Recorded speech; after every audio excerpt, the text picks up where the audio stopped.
sanctified. He surely is not sanctified to be the state's attorney in the city of Baltimore or in any other jurisdiction based on, again, that he doesn't prosecute certain crimes, but only prosecute crimes, again, based on whether they're political or not. So this is what we see coming out of the state's attorney's office. I'm going to see if I can pull up this clip, courtesy, I believe, of Fox 45, if they haven't taken it down, because they're so quick now. They put up a story. They did an interview with Dr. Tyrone Powers. It was up there for a minute and was down the next morning. So clearly, they must have got the call from somebody to take that story down regarding what Dr. Powers was referencing with the issues of policing in the city of Baltimore, or the lack of policing, but more about, again, violating citizens' rights in the city of Baltimore. But I'm hopefully be joined in a few days by my brother and friend, Dr. Tyrone Powers, talking about just that. So let me go to this clip of Fox 45 talking about the arrest of these young men, and they suspect others. But again, this ties into what Delegate Carter and others were talking about. Stop charging youth as adults, and we have to stop that because it doesn't happen with other youth. But let me go to this clip, and we'll come back to more of the state of the city.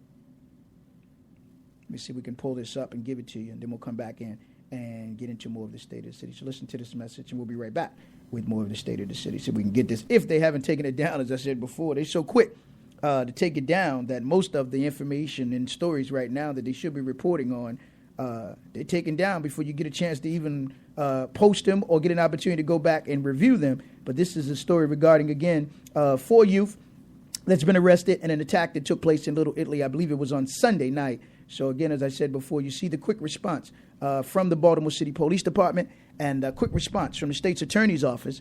But yet when crimes are occurring uptown, we don't see those quick responses taking place. And so it clearly sends a message to our people and to those outside of the black community, but citizens throughout the city of Baltimore, black, brown, red, yellow, and white, that certain lives in certain communities are more important than others. And so that is the fact.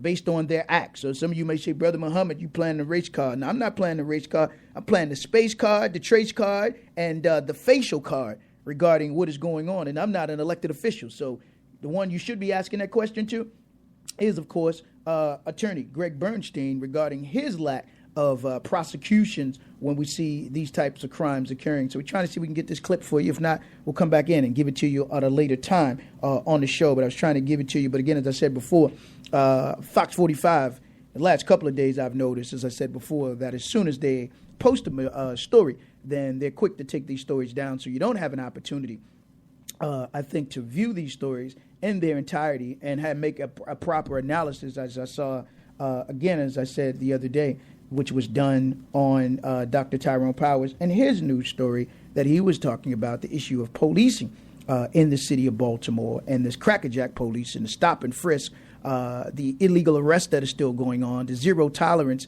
that's still going on as well. So again, let me see if we can pull this story up talking about black youth.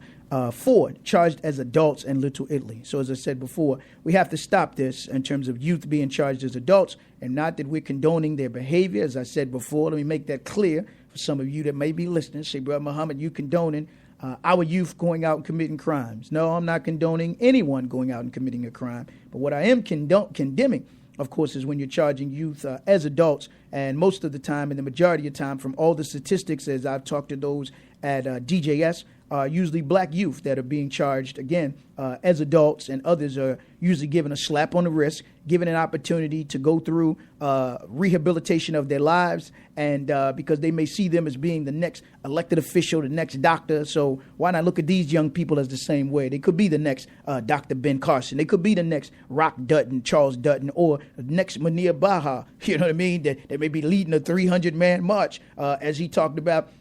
He's been arrested. He's been to jail. So all we're saying that if you can do that for, again, others, then take the opportunity and don't be so lenient and charging these youth as adults, because then you scar them for the rest of their lives, and you're going to have to face them eventually again, because, again, you have an opportunity to do the right thing regarding, again, meeting out all the facts, all the acts, and putting them in some type of program rather than put them away for a long period of time because the person did not die as a result of their injuries. I believe that person sustained a broken jaw and, of course, some injuries. But at the same time, as I said before, we see more crime being committed uptown and oftentimes we don't see a response from the Baltimore City Police Department nor the state's attorney in terms of making a quick arrest around these types of crimes that are taking place uptown and in the hood and in the communities for the most part. So again, tune to the state of the city. I'm going to go to this clip and then we're going to come back in and go into more of the state of the city. But I'm looking at this local story first and foremost of, again, youth charged as adults in the city of Baltimore around the beating of a worker at a restaurant in Little Italy. And as I said before, Little Italy has more problems than wayward youth that are roaming the streets of Baltimore. When you go down there and look at the vacancy rate of some of these businesses, they just closed. What was that restaurant down there that they closed? Delanote's right there on the corner that's shut down. So you have more businesses that are shutting down in Little Italy without a response from the city and the Baltimore City Police Department and the state's attorney's office. Listen to this, and we'll come back with more of the state of the city. The victim was walking home from work when he was attacked right here near Bank in Exeter. And tonight, police say the brutality of the crime is why 3 juveniles arrested are being charged as adults. A brutal attack in the heart of Little Italy. Baltimore police say a man walking home from work at an area restaurant is attacked and severely beaten near Bank in Exeter by a mob of at least 10 teens. Tonight, 4 of the alleged attackers, 3 of them minors, have been arrested and charged. It's very upsetting because you feel suspect now because now you see a group of kids, children. You have to worry if they're not all going to pounce on you. The assault happened in front of Giovanna Blatterman's house. She's also watched video of the attack captured by her neighbor's surveillance camera.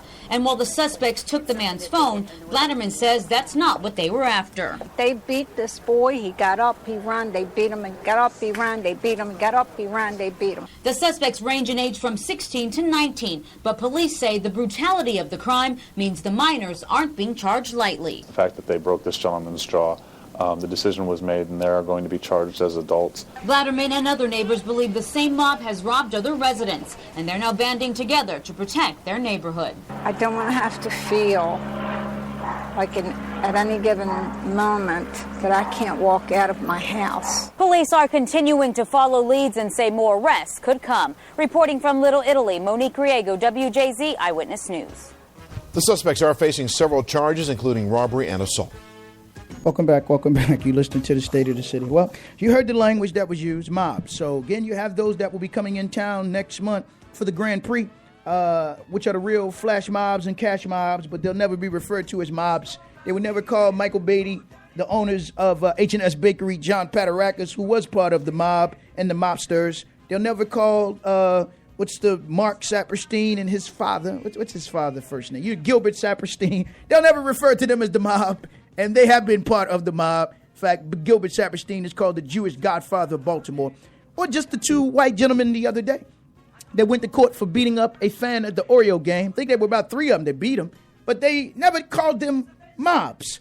And that gentleman, of course, is still going through extensive rehabilitation. This happened at an Orioles-Yankees game. They would never refer to those police officers that beat, maced, pepper sprayed, and held down Mr. Tyrone West the other night.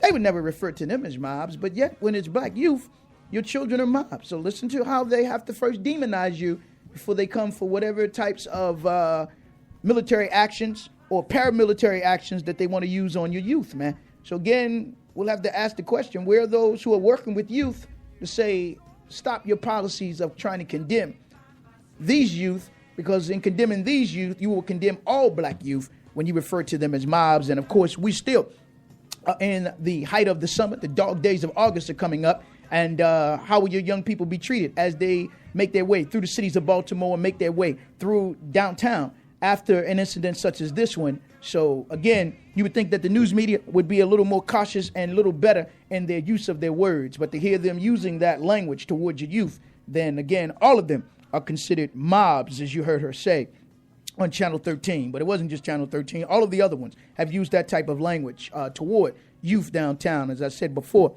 let me make it clear that I'm not condoning, I'm not accepting the behavior of any youth in terms of how they're supposed to conduct themselves. But you know how they say, boys will be boys. Boys will be boys. So again, because of that, they could do something that could affect them for the rest of their lives. They say trouble is easy to get into and hard to get out of. But again, as I said before, we have to look closely and listen to what it is they're saying. And all I'm saying is that if the Baltimore City Police Department, as well as, again, the state's attorney's office and others could move quickly to make an arrest in that incident, then why can't they move quickly when there's shootings, when there's killings, and they'll have a nerve to tell you every week that there is a number one, public enemy number one. Listen to the language they use, public enemy number one, that they have arrested in the city of Baltimore.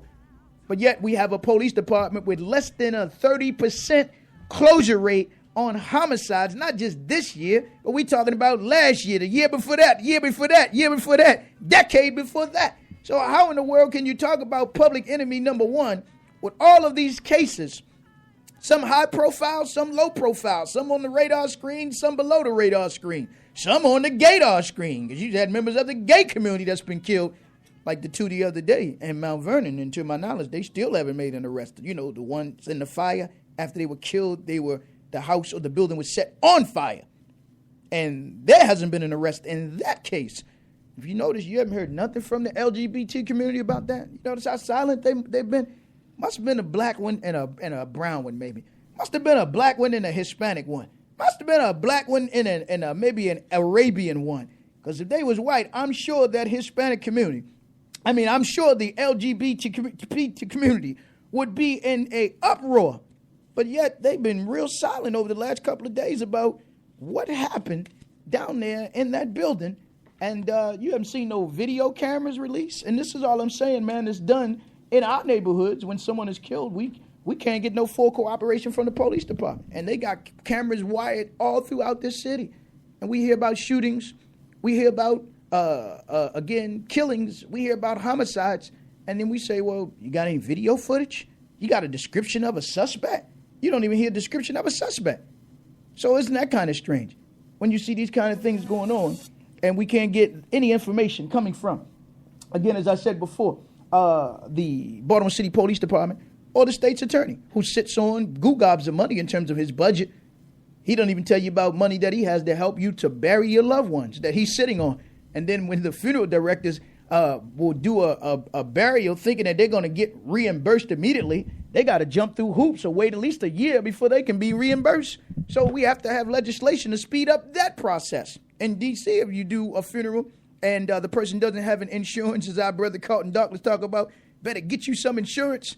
Then, normally they're reimbursed like the next day or within 7 days. But again, we don't see that taking place again in the city of Baltimore. So again, we're talking about this issue of our young brothers and those who, again, attacked this worker, as I said before, coming out of a restaurant, took his cell phone, broke his jaw, and luckily that was always done.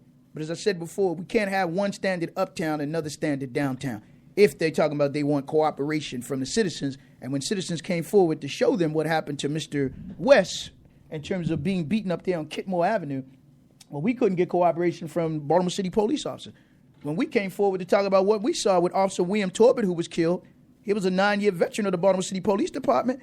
And we came forward to tell him what we saw in terms of an officer placing Officer Torbett's gun back on the ground after he picked it up and fired it off to make it look like Mr. Officer Torbett fired his gun. Oh, my. When we came forward and showed them that, they didn't want to believe that. When we said that Officer Pauly and Officer Williams and Officer Craig, and what was the other one, Hodge or Podge, that shot himself in the foot, we said them dummies need to be arrested. We said them trigger-happy polices need to be arrested. Well, Bernstein didn't charge them. We said all them thugs. Some of them was from Radio 1. And they ain't never want to have that conversation with me. Some of them was from Radio 1. Paul Garner, the attorney, and others that were there that night. They were all part of the ones that they took downtown. 69 eyewitnesses to what happened to a Baltimore City police officer. But yet, to this day, Bernstein hasn't charged one person. They had him on video camera. They had him on cameras that you could see and cameras that you could not see. When that officer was shot, 42 shots fired, 23 went into Officer William Torbett as he lay on the ground. And to this day, no one has been arrested. No one has been charged. And you got black officers that'll walk around, put a black bumper sticker on their car, put a black a flag on their car for Officer William Torbett, but won't stand up and say half of what I'm saying about Officer Torbett. But the minute I start talking about what they did to Tyrone West, then you want to call in and challenge me about Mr. West. You ain't got much to say if you wouldn't stand up for a good officer and Officer William Torbett.